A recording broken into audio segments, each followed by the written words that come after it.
ओम गणेशाय नमः। ओम नमः शिवाय। मैं निखिल ज्योतिषाचार्य आप सभी का मेरे चैनल पर पुनः स्वागत करता हूं। आशा करता हूं कि आप सभी स्वस्थ होंगे। महादेव की कृपा आप सभी पर सदैव बनी रहे। ये वीडियो मेष यानी कि एरीज के लिए अत्यंत विशेष है, क्योंकि यह वीडियो वर्ष 2025 के 25 सकारात्मक भविष्यवाणियों के बारे में है।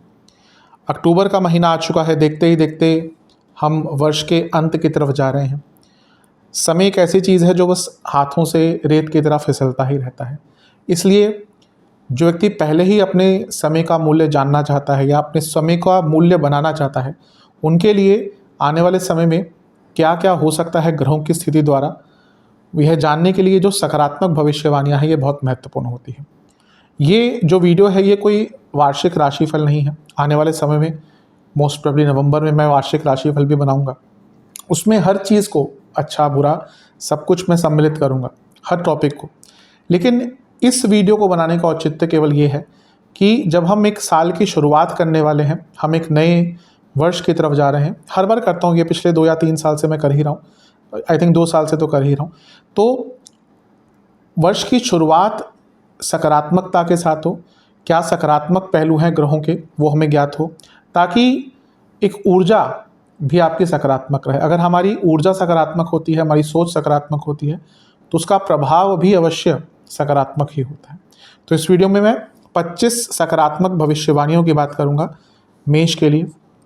और ये जो वर्ष है ये बहुत महत्वपूर्ण है। 2025 ये ऐसा वर्ष है जो आने वाले कई लंबे सालों के लिए आपके जीवन की नींव रखने वाला है, आपके जीवन में बड़े बदलाव करने वाला है। क्योंकि इस वर्ष में बहुत कुछ होने वाला है। ग्रहों की स्थिति कहिए, ग्रहों के राशि परिवर्तन कहिए।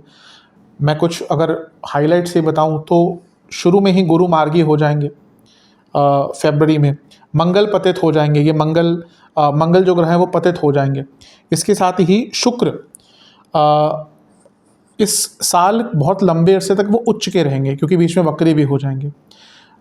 शनि, केतु, बृहस्पति और राहु, इन 4 बड़े ग्रहों का राशि परिवर्तन इस वर्ष होगा।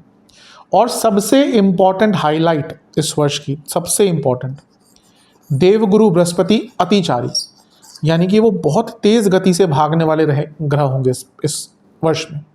वो मई में अपना राशि बदलेंगे और आपके लिए मिथुन में आ जाएंगे। वैसे सबको पता है कि बृहस्पति करीबन 1 साल लगाते हैं एक राशि में। यहाँ पे क्या होगा कि देवगुरु बृहस्पति आपके लिए मिथुन में आएंगे केवल और केवल 6 महीने के लिए। मई में आएंगे और फिर अक्टूबर में वो कर्क में वापस आ जाए, कर्क में चले जाएंगे। यानी कि केवल 6 महीने उनको लगेंगे राशि बदलने के लिए। क्यों? क्योंकि बृहस्पति जो स्पीड है वो अतिचारी है, यानी कि बहुत तेज़ गति से भागने वाले हैं। और अतिचारी ग्रह की विशेषता भी बहुत होती है, वो उच्च के हो जाएंगे। वैसे तो अगर सामान्य स्पीड पे चलते तो हम कहते हैं 2026 में उच्च के होंगे, लेकिन 2025 में केवल 6 महीने आपके मिथुन में बिताने के बाद, तीसरे घर में बिताने के बाद वो आपके चौथे घर में आ जाएंगे, उच्च के हो जाएंगे। हाँ, ये है कि बाद में वो वक्री होकर वापस भी आ जाएंगे कुछ टाइम के लिए, लेकिन वो अलग अलग बात है। दूसरा एक और विशेष चीज़ है, इस साल में एक बार ये समय आएगा, आई थिंक 29 मार्च को, जहाँ पर आपके 12वें घर में 6 ग्रहों का जमावड़ा रहेगा। इन 3 ग्रहों को अगर छोड़ दें, बाकी सारे जो 6 ग्रह हैं, शनि, राहु, शुक्र, बुध, सूर्य, चंद्र, वो 29 मार्च को आपके 12वें घर में रहेंगे। तो यहाँ पे भी बहुत विशेष कुछ बदलने वाला है, कुछ होने वाला है। तो इन सारी चीज़ों की हम चर्चा करेंगे। अभी जैसा मैंने कहा केवल सकारात्मक चीज़ें बताऊँगा और कुछ उपाय भी बताऊँगा जो अभी से करना शुरू कर देंगे तो अवश्य आपके लिए सकारात्मकता का बोध होगा। शुरुआत करते हैं इन सकारात्मक भविष्यवाणियों की। सबसे पहली भविष्यवाणी आपके लिए सबसे महत्वपूर्ण है। क्यों? क्योंकि वो आपके लग्न के स्वामी यानी कि मंगल से रिलेटेड है।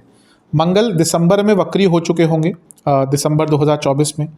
वो इतने पीछे जाएंगे कि वो इस बार पतित हो जाएंगे, यानी कि पिछली राशि में गिर जाएंगे। और ये होगा 21 जनवरी को।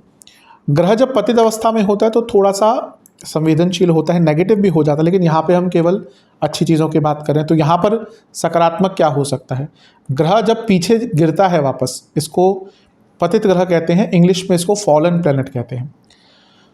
वो कुछ कार्य जो अपूर्ण रह गया था उसको पूर्ण करने जाता है। हम कब वापस जाते हैं, हमारा कुछ सामान छूट गया, कोई काम छूट गया, फिर वापस हम उस जगह पे जाते हैं। वैसे ही आपके लग्नेश यानी कि मंगल तीसरे भाव में वापस चले जाएंगे, तो जो कुछ कार्य आपके छूट रहे थे उनको पूर्ण करने के लिए जाएंगे। तीसरा भाव कार्यों के स्टार्ट के लिए होता है। कुछ नहीं स्टार्ट कर पा रहे थे, कुछ नहीं स्टार्ट कर पाए थे, कुछ मौके हाथ से निकल गए थे, ये मंगल वापस आके वो मौके आपको हाथ में देंगे। कॉन्फिडेंस बहुत बढ़ जाएगा, क्योंकि यहाँ पे वक्री होंगे, वो वक्री ग्रह बहुत स्ट्रांग होता है। और सबसे इम्पॉर्टेंट चीज़ है कि अगर आप कोई प्रॉपर्टी बेचना चाह रहे थे और नहीं बिक रही थी आपकी प्रॉपर्टी, क्योंकि एक तो मंगल तीसरे घर में है जो चौथे से 12वां घर है, यानी कि प्रॉपर्टी का अंत दिखाता है। दूसरे प्रॉपर्टी के कारक हैं वापस गिर गए, तो ये वो टाइम होगा जब आपकी कोई प्रॉपर्टी जो आप बेचना चाह रहे थे, फंसी हुई प्रॉपर्टी थी, कुछ लीगल उसमें पचड़े फंसे हुए थे, कुछ और प्रॉब्लम चली थी, नहीं बिक रही थी, ये वो टाइम है जब आप उस प्रॉपर्टी को बहुत आराम से बेच पाएंगे। मैं ये नहीं कहूँगा कि बहुत अच्छा रेट मिलेगा, लेकिन कभी कभी क्या होता है कि एक प्रॉपर्टी निकल ही जाए वही काफ़ी होता है, भले ही थोड़ा सा नुकसान उठाना पड़ेगा, थोड़ा सा कॉम्प्रोमाइज़ करना पड़े। तो अगर कोई फंसी हुई प्रॉपर्टी को बेचना चाहते थे या ओवरऑल भी प्रॉपर्टी को बेचना चाहते थे, तो ये समय आपके लिए बहुत अच्छा रहेगा।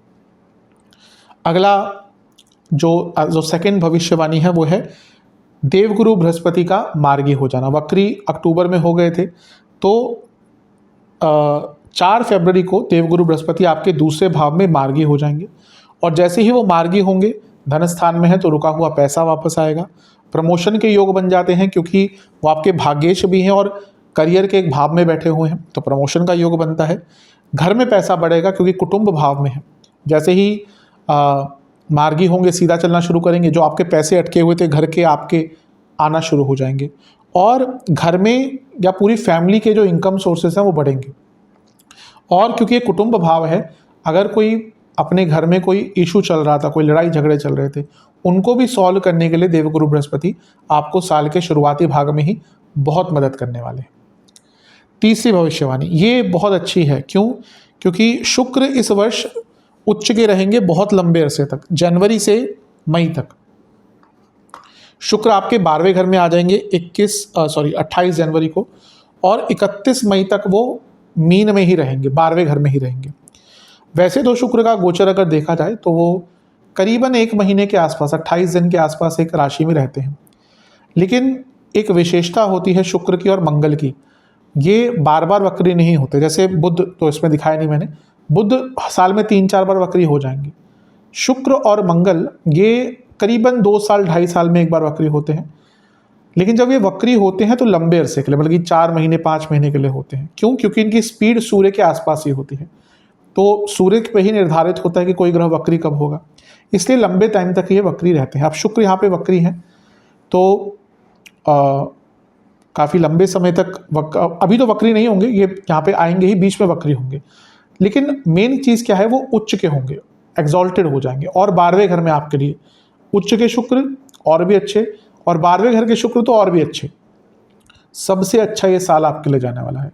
भौतिक जीवन हो, धन प्राप्ति हो, लग्जरीज हो, जिनका विवाह नहीं हो रहा था, सबसे अच्छा टाइम है। शुक्र विवाह के कारक हैं, आपके सप्तमेश भी हैं, और वो उच्च के हो गए और राहु के साथ बैठ गए। राहु, मैं हमेशा कहता हूँ कि राहु विवाह में एक कैटलिस्ट का काम करता है।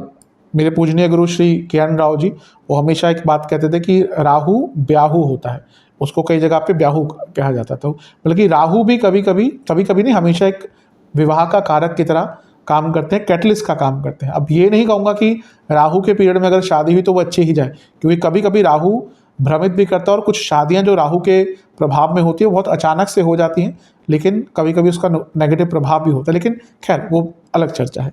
लेकिन यहाँ पर शुक्र का उच्च का होना बहुत अच्छे रिजल्ट आपको देकर जाएगा, भौतिक संपन्नता के लिए, भौतिक चीज़ों की प्राप्ति के लिए और भोग के लिए, जीवन को एंजॉय करने के लिए इससे अच्छा टाइम आपको मिल ही नहीं सकता। बहुत अच्छा टाइम होगा। चौथी भविष्यवाणी मैंने अभी मेंशन किया था इंट्रोडक्शन में कि 29 मार्च का ये जो दिन होगा ये बहुत विशेष होगा। ये केवल आपके लिए नहीं, पूरे दुनिया के लिए विशेष होगा, क्योंकि 6 ग्रहों का संयोग हो रहा है एक राशि में। इसका मंडेन इवेंट्स पर भी बहुत प्रभाव होता है। जैसे कि 1962 का युद्ध हुआ था, वहाँ पर भी बहुत सारे ग्रह एक ही राशि में थे।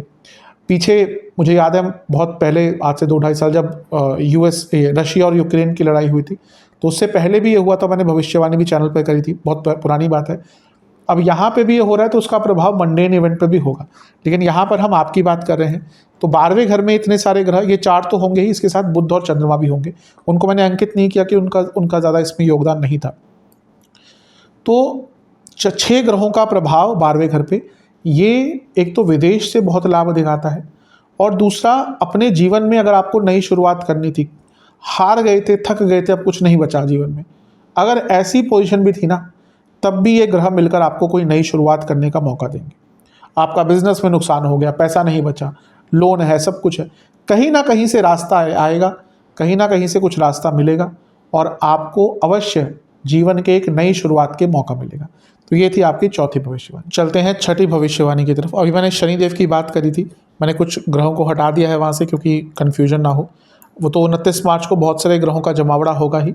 यहाँ पर शनिदेव के गोचर की चर्चा कर लेते हैं। शनिदेव जिनका गोचर अवश्य बहुत इम्पोर्टेंट होता है, एक तो भय बहुत है शनिदेव का, दूसरा अगर ज्योतिष की बात करें तो खुद काल के कारक हैं, समय के कारक हैं। समय निर्धारित, आपको कब क्या मिलना है, कब क्या नहीं मिलना, आपको कब आपके कर्मों का अच्छा या बुरा फल मिलना है, वो सब शनिदेव के अधीन ही है। तो शनिदेव मीन में आ जाएंगे।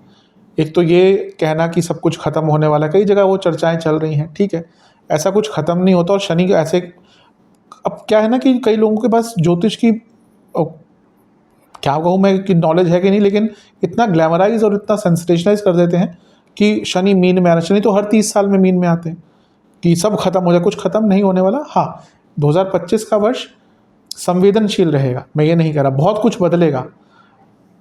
मेरा प्रयास है कि शायद, क्योंकि मंडेन इवेंट्स है, कि अलग एक वीडियो अलग चैनल पे स्टार्ट करूं, क्योंकि मंडेन इवेंट्स इसका बहुत होगा। लेकिन शनि का प्रभाव आपके लिए बहुत बड़ा होने वाला है, क्योंकि आपके 12वें घर में आ रहे हैं, मीन राशि में आ रहे हैं, यानी कि वो अपने राशि चक्र या अपने काल चक्र या अपने जो उनकी यात्रा है उसके अंत में आ रहे हैं, और आपके 12वें घर में आ रहे हैं। इसका बहुत प्रभाव अवश्य होगा। एक तो कुछ दिनों के लिए शुक्र के साथ उनकी युति होगी, मार्च से लेकर मई तक, अपने आप में अति विशेष है।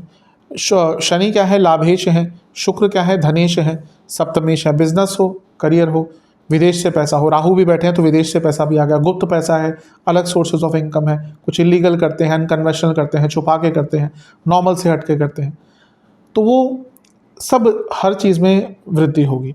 अब इलीगल राहु, और ये इलीगल ही नहीं बताते, राहु अनकन्वेंशनल ही बताता है। फॉर एग्जांपल, आज से 10 साल पहले कौन सोचता था कि सोशल मीडिया से पैसा आएगा? आज के टाइम में कितने बच्चे, यंगस्टर्स, इन्फ्लुएंसर बन के कितना पैसा कमाते हैं। बाकी कितने आज से 10 साल पहले, 15 साल पहले कौन सोचता था कि ऑनलाइन पैसा कमाया जा सकता है, ऑनलाइन इतनी चीज़ें बढ़ जाएंगी। तो वो सब भी जो अनकन्वेंशनल पैसे कमाने के तरीके हैं, वो राहु के अधीन ही आते हैं। तो सबसे पहले तो ये होगा। दूसरा, शनि क्योंकि 10वें घर के स्वामी है, 12वें घर में आ रहे हैं, तो जॉब चेंज का मौका मिलेगा, और विदेश से लाभ तो मैंने कहा ही। और विदेश में अगर आप जॉब ढूंढ रहे थे तो उनके लिए भी 29 मार्च के बाद का टाइम बहुत अच्छा है। इसके बाद 7वीं भविष्यवाणी, शनि महाराज की तीसरी दृष्टि रहेगी धन स्थान पर।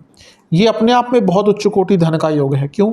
क्योंकि शनि एक तो 10वें घर के स्वामी, उनका प्रभाव दूसरे घर पर, यानी कि कार्य क्षेत्र में या अपने कर्मों से पैसा बढ़ेगा। और शनि लाभेश, मैं तो कई बार बता ही चुका हूं जो रेगुलर वीडियो देखते हैं, कि धन स्थान और लाभ स्थान का कुछ भी योग हुआ यानी कि धन योग। और शनि क्योंकि 12वें घर में है, तो विदेश से जो कोई भी संबंधित काम करते हैं, जो मैंने कहा इलीगल आदि या कुछ हटके कुछ छुपा के करते हैं, उनके लिए तो ये वर्ष चांदी ही चांदी है, या कहिए सोना ही सोना है। बहुत बहुत लाभ आपको यहाँ पे प्राप्त होगा। 8वीं भविष्यवाणी, शनि महाराज की 7वीं दृष्टि छठे घर पर। अब छठा भाव लीगैलिटी दिखाता है, और छठे से 7वां उसकी पूर्णता दिखाता है। ये इसका अर्थ क्या हुआ कि अगर आपका कोई लीगल केस चल रहा था बहुत लंबे टाइम का, डाइवोर्स चल रहा है आपका, कोई और लीगल केस चल रहा है, नहीं ख़त्म हो रहा था, ये वो टाइम है जब वो केसेस सॉल्व हो सकते हैं। कई लोग होते हैं कि उन्होंने डाइवोर्स अप्लाई किया, 2 साल हो गए, 3 साल हो गए। आज के टाइम में कोर्ट्स इतने बिजी हैं, मे बी डाइवोर्स वाले केस को उतना महत्व नहीं मिलता हो जितना बाकी चीज़ों को होता है, कि टलते रहते हैं। कई और चीज़ें होती हैं, मैं केवल डाइवोर्स की बात नहीं कर रहा। आपके कोई लीगल केसेस अगर चल रहे थे तो शनि देव की दृष्टि आपके लीगल केसेस को पूर्ण करने में, कॉम्प्रोमाइज़ सॉल्व करने में मदद कर सकते हैं। ये थी आपकी 8वीं भविष्यवाणी। और आपकी 9वीं भविष्यवाणी सकारात्मक, शनि देव की जो 10वीं दृष्टि है वो रहेगी भाग्य स्थान पर। अब देखिए कितना महत्वपूर्ण है, शनि देव की कौन सी दृष्टि, तीसरी भी है, 7वीं भी है, लेकिन यहाँ पे कौन सी है, 10वीं दृष्टि, कर्म की दृष्टि। शनिदेव क्या है, कर्म स्थान के स्वामी हैं, कर्म के कारक हैं, 10वीं दृष्टि है और लाभेश भी हैं। ये सर्व कार्य सिद्धि एक प्रकार का योग है। आप इस वर्ष में जितने भी कार्य करेंगे अधिकतम उसमें आपको भाग्य का परिपूर्ण और संपूर्ण साथ मिलेगा, और जब ऐसा होता है अवश्य व्यक्ति फिर ऊंचाइयों तक पहुंचता है। तो शनिदेव तो इस वर्ष में आपको बहुत लाभ देने ही वाले हैं। इसके बाद 10वीं भविष्यवाणी बहुत बहुत बहुत महत्वपूर्ण, गुरु, देव गुरु बृहस्पति। ये मई में राशि बदल लेंगे, मई में राहु केतु का भी होगा राशि परिवर्तन, लेकिन यहाँ पे गुरु की बात कर रहे हैं। अब गुरु की बात यहाँ पे महत्वपूर्ण क्यों है, क्योंकि ये जो अवस्था होगी गुरु की ना, ये बहुत तेज होगी। मैंने इंट्रोडक्शन में समझाया था, गुरु अतिचारी हैं। अतिचारी यानी कि उनकी स्पीड बहुत तेज है। आमतौर पर अगर हम देखें तो गुरु 1 साल के करीबन लगाते हैं।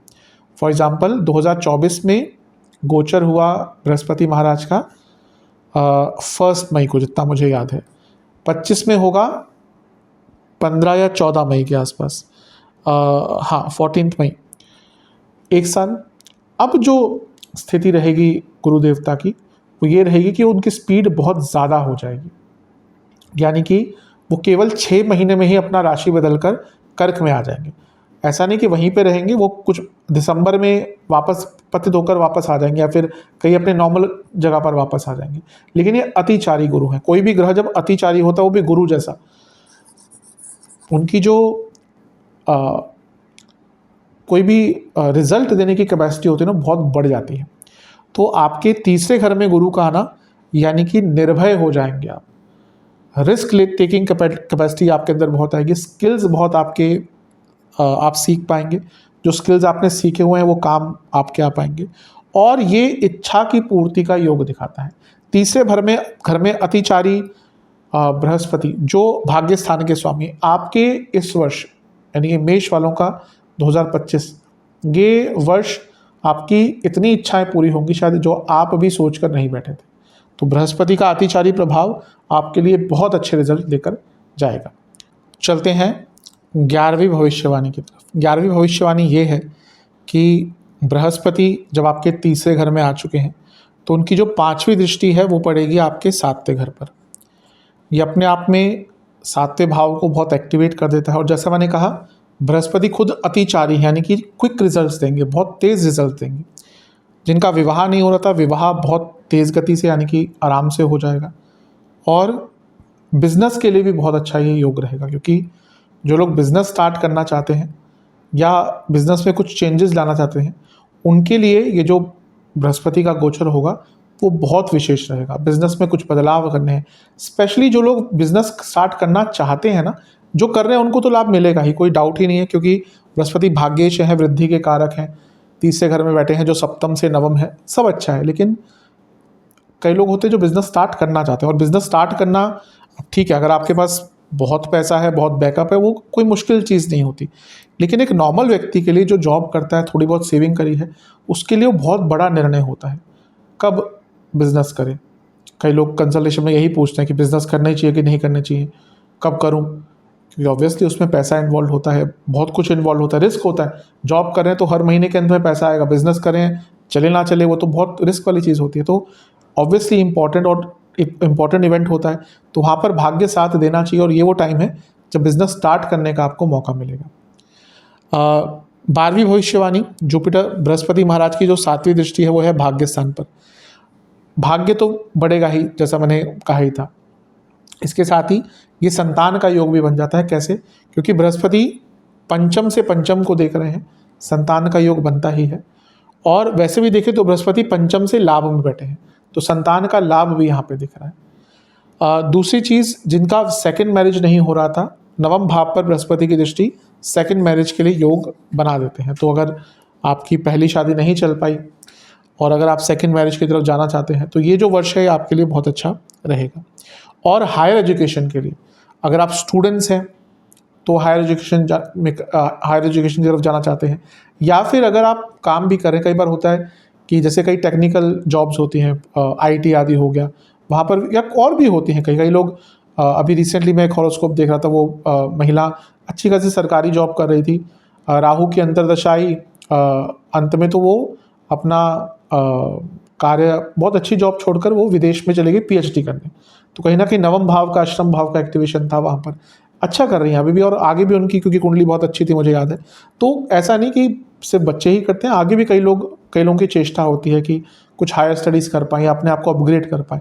तो यहाँ पे अवश्य वो कार्य आप कर सकते हैं, बहुत अच्छा आपको लाभ मिलेगा। यानी कि संतान हो, सेकेंड मैरिज हो, हायर एजुकेशन, सब में लाभ मिलेगा आपको। 13th या 13वीं भविष्यवाणी ये होगी राहु और केतु के लेकर। पहले राहु की बात करते हैं। राहु केतु का 18 या 19 मई के आसपास राशि परिवर्तन हो जाएगा। अब दोनों वैसे तो एक ही थे एक टाइम पर, स्वरभानु जो राक्षस थे, तो साथ में ही इनका गोचर भी होता है, ऐसा नहीं कि अलग अलग होता है, साथ एट द सेम मोमेंट इनका गोचर होता है। तो राहु आ जाएंगे 19 मई को आपके, 18 या 19 मई को आपके 11वें में, और ये आ जाएंगे आपके 5वें घर में। पहले राहु की बात करते हैं। देखिए सबसे पहले तो एक्सपेंशन के कारक हैं और एक्सपेंशन के भाव में बैठे हैं। जीवन आगे बढ़ेगा, पैसा आगे बढ़ेगा, इच्छाओं की पूर्ति होगी। ये वर्ष आप, मैं कह रहा हूँ ना कि बृहस्पति का अतिचारी होना, काम त्रिकोण का एक्टिवेट होना, ये वर्ष आप भूलेंगे नहीं, क्योंकि आपके सालों पुरानी इच्छाएं भी इस वर्ष पूरी होंगी। बहुत अच्छा ये टाइम दिख रहा है। पैसा बढ़ेगा ही और पूरा जीवन एक्सपेंड करेगा, यानी कि आपको हर प्रकार से अपने जीवन के वृद्धि का मौका मिलेगा। लाइफस्टाइल हो, बिजनेस, करियर, नॉलेज, हर चीज़ में राहु आपको बहुत अच्छा प्रभाव देंगे। राहु को बुरा मानना गलत चीज़ है। मुझे याद है मैंने 2023 के अंत में राहु पर एक वीडियो बनाई थी। उससे पहले बहुत नेगेटिव लोगों ने वीडियोस बनाई थी। जैसे ही मैंने डाली राहु की और कितने लोगों ने कनेक्ट किया, तो सबका फिर आ गया कि हाँ राहु ये, राहु वो। राहु आज के टाइम में, मैं ये नहीं कह रहा कि राहु वाला व्यक्ति बहुत शरीफ होगा, लेकिन आजकल शराफत कहाँ चलती है। आप शरीफ होकर बैठ जाइए, लोग आपको 2 रुपये नहीं देंगे, और आप अपने थोड़ा सा आप चला के दिखाइए तो आप छोटी सी चीज़ को बहुत बड़ा बेच सकते हैं। तो वो राहु है। तो यहाँ पर राहु आपके 11वें घर में आके आपको प्रैक्टिकल भी बनाएंगे, लाभ भी देंगे, बहुत कुछ प्राप्त करवाएंगे। ये थी आपकी 13वीं भविष्यवाणी। 14वीं भविष्यवाणी, राहु महाराज की एक दृष्टि रहेगी आपके 5वीं दृष्टि रहेगी 30 घर पे। अपने आप में बहुत अच्छा है। 30 घर पर अब ये दोनों ही काम त्रिकोण है, इच्छाओं की पूर्ति, स्किल्स की वृद्धि होगी, और बृहस्पति में प्रभाव है, यानी कि आपके स्किल्स, आपकी नॉलेज, मेन स्किल्स बहुत बढ़ेगी, और ये वर्ष आप बहुत बड़े बड़े डिसीजंस ले पाएंगे। ये रिस्क टेकिंग का वर्ष है। कहीं ना कहीं जब हमें अपने एक सामान्य जीवन को बदलना होता है ना, थोड़ा रिस्क लेना ही पड़ता है। अब ऐसा नहीं कि कभी भी आप रिस्क ले सकते हैं, लेकिन ये वो टाइम दिख रहा है जब आप वो रिस्क अवश्य अपने जीवन में ले सकते हैं। अच्छा टाइम दिख रहा है बहुत। ये तीसरा भाव ना इनिशिएट करने का होता है, तो यहाँ पे बहुत चीज़ों को आप स्टार्ट कर पाएंगे। 15वीं भविष्यवाणी, राहु महाराज की 9वीं दृष्टि रहेगी 7वें घर पर। अपने आप में ये बहुत अच्छा है, क्योंकि 7वां भाव इमेज का होता है। तो अगर आप पॉलिटिक्स में जाना चाहते हैं, सोशल वर्क करना चाहते हैं, social media, Rahu social media पे आप कोई अपना कोई चैनल खोलना चाहते हैं, इंस्टाग्राम हो गया, दुनिया भर की चीज़ें हैं आज की डेट में, एक अपना सोशल इमेज बनाना चाहते हैं, सोशल मीडिया पे इमेज बनाना चाहते हैं, बिजनेस को नई ऊंचाइयों पे लेके जाना चाहते हैं, बिजनेस को विदेश में स्थापित करना चाहते हैं, विदेश से इन्वेस्टमेंट चाहते हैं, राहु अनकन्वेंशनल, हर चीज़ में लाभ मिलेगा। और क्योंकि बृहस्पति भी देख रहे हैं, मैंने अभी थोड़ी देर पहले कहा राहु व्याहु, तो विवाह के तो आपके लिए बहुत उच्च कोटि के योग इस वर्ष में बन रहे हैं, तो बहुत अच्छा लाभ आपको प्राप्त होगा। तो ये थी आपकी 15वीं भविष्यवाणी। चलते हैं 16वीं भविष्यवाणी की तरफ। वो है केतु से संबंधित। केतु आपके 5वें घर पे आ जाएंगे, वो भी 18 या 19 मई के आसपास ही होगा, या उन दोनों में से एक दिन पे होगा। केतु 5वें घर में आ गए तो सबसे पहले तो केतु ज्ञान के कारक है, सूक्ष्मता के कारक हैं। यहाँ पे बैठकर वो साधनाएं करवाएंगे, यहाँ पे बैठकर आपको मंत्र ज्ञान देंगे, यहाँ पे बैठ के आपको गाइडेंस देंगे। और स्टूडेंट्स जो रिसर्च करना चाहते हैं, या केवल स्टूडेंट्स ही नहीं, वैसे भी अगर आप कोई रिसर्च करना चाहते हैं, अब जो ही नहीं कि स्टूडेंट्स ही रिसर्च करें या आप ऑफिशियली ही कोई रिसर्च करें। कई लोग मैं जानता हूँ वो कर कुछ रहे होते हैं लेकिन उनका रिसर्च किसी और चीज़ में चल रहा होता है। जैसे एक व्यक्ति को मैं जानता हूँ, वो वैसे तो सरकार में एक बहुत अच्छी पोस्ट में है, लेकिन उनको आयुर्वेद में बहुत इंटरेस्ट है, तो उन्होंने आयुर्वेद में बहुत गहनता से रिसर्च की हुई है। ऐसे कई लोग ज्योतिष में रिसर्च करते हैं, कई लोग बाकी चीज़ों में रिसर्च करते हैं। तो ये टाइम ऑफिशियली और अनऑफिशियली रिसर्च करने का बहुत अच्छा, ये ज्ञान का टाइम होता है। केतु से बड़ा ज्ञान कोई दे ही नहीं सकता, क्योंकि केतु ही आपको आत्ममंथन या भीतर की तरफ लेके जाते हैं। बृहस्पति का ज्ञान बृहत होता है, लेकिन कभी कभी ऊपरी लेवल पर होता है। केतु एकदम अंत तक लेकर जाते हैं, जड़ तक लेके जाते हैं, इसलिए केतु को जड़ भी कहा जाता है। 17वीं भविष्यवाणी, ये उन दंपतियों के लिए, महिलाओं के लिए बहुत अच्छा होगा जो नेचुरल कंसीविंग नहीं कर पा रहे थे और अब चाहते थे कि वो अननेचुरल तरीके से कंसीविंग कर पाए। केतु, क्योंकि हम कभी कभी सर्जरी से भी डिनोट करते हैं। केतु जब हम डॉक्टर्स की बात करते हैं तो केतु प्रथम, या सर्जरी क्या, इवन डॉक्टर्स के लिए केतु प्रथम कारक बन जाते हैं सूर्य के साथ साथ। काफ़ी कॉम्बिनेशन होते हैं, लेकिन केतु का यहाँ पे प्रभाव जब आ गया, यानी कि अगर आप अननेचुरल तरीके से कंसीविंग करना चाहते हैं, IVF हो, इवन सैरोगेसी, जहाँ पे भी नेचुरल कंसीविंग नहीं हो पा रही थी, तो आपके लिए केतु यहाँ पर बैठकर आपको अवश्य वो लाभ दे सकते हैं।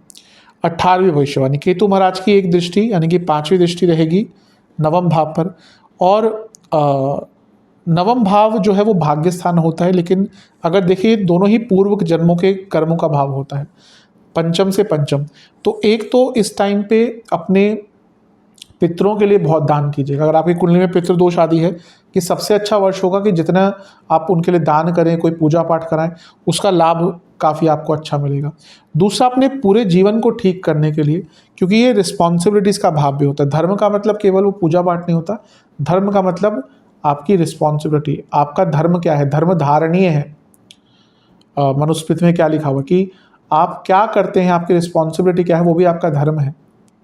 तो यहाँ पर आपको अपने धर्म को, यानी कि अपनी रिस्पॉन्सिबिलिटी को निभाने में, उनको समझने में, उनको परिपूर्ण करने का भी मौका मिलेगा। 20वीं भविष्यवाणी, ये आपके लिए 19वीं भविष्यवाणी, 19वीं भविष्यवाणी ये है कि केतु महाराज का जो एक प्रभाव रहेगा, नवी दृष्टि, वो आपके लग्न भाव पर रहेगी। तो केतु क्या है, वो मोक्ष की तरफ तो लेके जाते हैं, लेकिन वो आत्मबंधन के ग्रह हैं। तो जब इस वर्ष में इतना कुछ हो रहा है, उसके बीच में केतु का एक दृष्टि आपके लग्न पर एक ठहराव का काम करेगी। जहाँ पे इतने राशियों का परिवर्तन हो रहा है, बृहस्पति अतिचारी हो रहे हैं, यहाँ पे 12वें घर में इतना कुछ होगा, वहाँ पे केतु एक ठहराव लाएंगे और आपको आत्मबंधन का समय देंगे। मोक्ष हो, ज्ञान हो, अध्यात्म हो, सूक्ष्मता हो, हर चीज़ की तरफ आपको लेकर जाएंगे।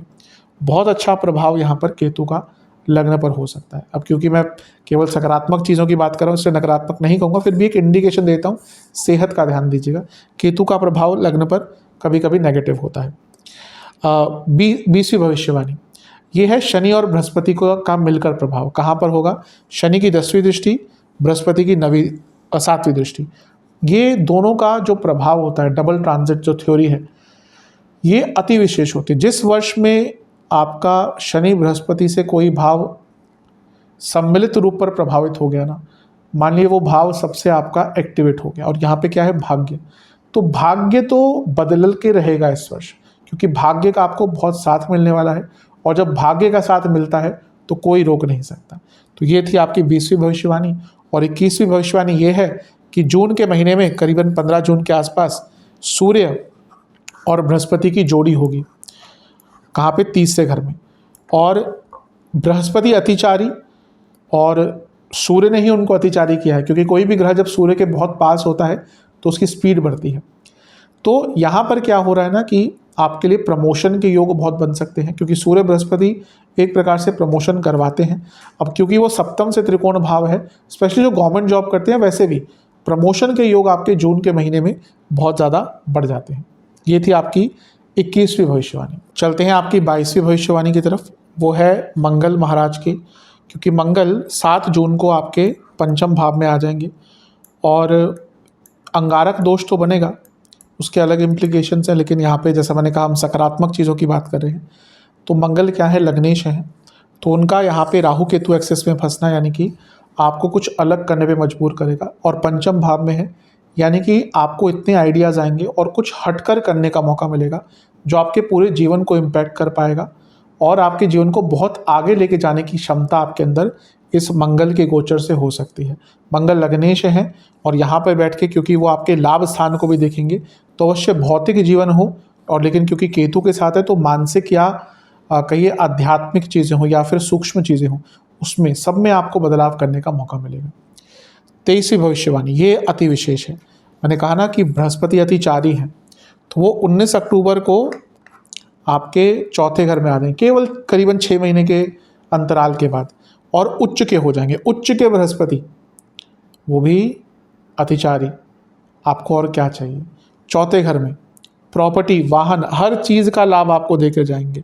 और क्योंकि 12वें घर के स्वामी हैं, जो विदेश जाना चाहते थे, स्पेशली जो लोग विदेश में हैं इस टाइम पे और वो पीआर आदि अप्लाई करना चाहते थे, जैसे यूएसए में ग्रीन कार्ड, आप ग्रीन कार्ड आपने अप्लाई कर दिया, ज़रूरी नहीं कि आपको कब मिल जाए, बहुत लंबी वेटिंग है उसमें, या फिर कुछ और चीज़ें हैं, कहीं और किसी और कंट्री में है, तो ये अचानक से नए मौके क्रिएट करता है आपको पीआर आदि दिलाने के लिए। तो ये भी एक अच्छी चीज़ है। ये 23वीं भविष्यवाणी।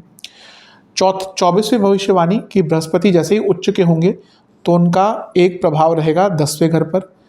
अब ये क्या है, ये या तो अचानक से प्रमोशन का योग बनाएगा क्योंकि उच्च के बृहस्पति हैं, या फिर क्योंकि वो नवम के स्वामी और 12वें के स्वामी हैं, और नवम भाव 10वें से 12वां है, 12वां तो ऑब्वियसली लग्न से 12वां है। ये अचानक से जॉब चेंज के योग भी आपके बना देते हैं कि आपको कोई बहुत अच्छी जॉब, कोई बहुत अच्छा जॉब ऑफर यहाँ पर प्राप्त हो सकता है। तो ये थी 24वीं भविष्यवाणी। और 25वीं भविष्यवाणी देवगुरु बृहस्पति क्योंकि यहाँ पे बैठकर आपके 12वें घर को देखेंगे जो उनकी अपनी खुद की राशि है, तो विदेश से संबंधित बहुत लाभ आपको प्राप्त होंगे इस वर्ष में। और क्योंकि वो आपके मोक्ष त्रिकोण को एक्टिवेट कर रहे हैं और वहाँ पे एक में शनि बैठे हैं, एक में बृहस्पति, ये दोनों का प्रभावी मोक्ष त्रिकोण में है, और केतु लग्न को देख रहे हैं, आध्यात्मिक दृष्टिकोण से ये वर्ष आपके लिए बदलाव लाने वाला है। कई लोगों के मन में चेष्टा होती है कि आध्यात्मिक तौर पे बढ़े, लेकिन नहीं बढ़ पाते, रास्ता नहीं मिलता, सुविधाएं नहीं मिलती, समय नहीं मिलता, जो भी है। ये वो समय है जब आपको गुरु भी मिलेंगे। मैं हमेशा कहता हूँ कि कोई बहुत अच्छा गुरु मिलना आज के टाइम में तो बहुत बहुत बहुत मुश्किल है, लेकिन गुरु तुल्य व्यक्ति मिल सकते हैं जो मे बी हर चीज़ में आपको मदद ना कर पाए, लेकिन एटलीस्ट एक पार्ट में जीवन के आपकी मदद कर सकते हैं। तो ये थी आपकी 25वीं भविष्यवाणी। तो आशा करता हूँ ये 25 भविष्यवाणियाँ, इनको आप समझेंगे और इनको एक सकारात्मक रूप से अपने जीवन में इम्प्लीमेंट करेंगे। ऑब्वियसली जैसा मैंने कहा, जब मैं वार्षिक राशिफल बनाऊंगा तो हर चीज़ को डिस्कस करूंगा, लेकिन ये केवल एक औचित्य से है और मैं अवश्य समझता हूँ कि वो औचित्य आपको पसंद आएगा। अब एक सरल उपाय की चर्चा करता हूँ जो आपको 3 बार करना है, 3 रेगुलर मंगलवार करना है। अब कब से करें, जब भी वीडियो देखें उसके अगले मंगलवार से स्टार्ट कर सकते हैं। 3 रेगुलर मंगलवार रखने की कोशिश रखिएगा कि कंटिन्यूटी में रहे। इनकेस नहीं कर सकते तो बाद में भी कर लीजिएगा, लेकिन एटलीस्ट कोशिश कीजिए कि 3 रेगुलर मंगलवार हो जाए। कुछ लोग जो विदेश में बोलते हैं, देखिए जितना आपसे हो सकता है वहाँ पे वो कीजिए। मंत्र जो मैं बताऊँगा वो करिए, अदरवाइज़ अपने किसी जानने वाले व्यक्ति के थ्रू इंडिया में करवा सकते हैं। क्या उपाय है, आपको 3 मंगलवार बजरंगबली के मंदिर जाना है, उनको गुड़ का, बेसन के लड्डुओं का, बताशों का भोग लगाना है। 3 सरसों के तेल के दिए अर्पण करने हैं जिसमें हर एक दिए में एक लौंग का दाना होना चाहिए। फिर वहाँ बैठकर आपको ओम महाभद्राय नमः, भद्र महाभद्र, ओम महाभद्राय नमः मंत्र का 108 बार जाप करना है। और इसी दिन आपको शिवलिंग का भी दूध से अभिषेक करके एक गुलाब के पुष्प की माला शिवलिंग पर अर्पण करनी है। ये 2 उपाय कर लीजिए 3 मंगलवार, अवश्य आपको आपके लिए 2025 का वर्ष बहुत शुभ रहेगा। आशा करता हूँ कि ये वीडियो आपके काम आएगी। अगर आप चैनल पर नए हैं सब्सक्राइब कर लीजिए, वीडियो को लाइक कर लीजिए। मिलता हूँ अगली वीडियो में, तब तक के लिए ओम नमः शिवाय।